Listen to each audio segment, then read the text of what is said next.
what do we do here?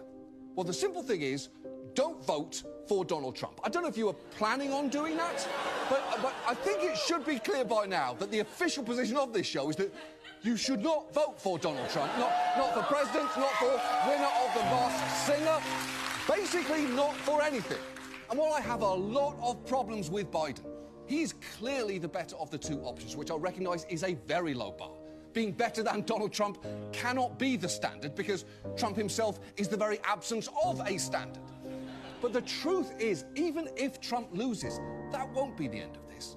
The people who cooked up Project 2025 will just move on to Project 2029 instead, because for them, this is about so much more than just one election or indeed one candidate. Project 2025 is born from an impulse as old as America.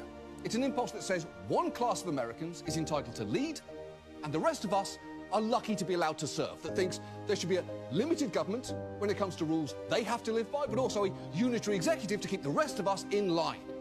These are old ideas that have been shouted from podiums by the likes of George Wallace and Pat Buchanan, but have now been placed into a new handbook for an only too willing president to use on day one. And in a perfect world, I would love if we had an opposing party better able to articulate a strong defence of our country's ideals and that also consistently lived up to them. People are entitled to hope for more from the next 4 years than someone just not being Trump, and for at least 2 Supreme Court justices to die. I'm not saying which ones I would prefer, but I think we all have our top 2.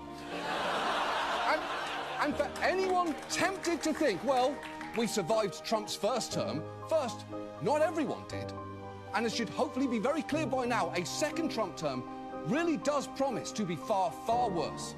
Because if Trump's first term was defined by chaos, his second could be defined by ruthless efficiency.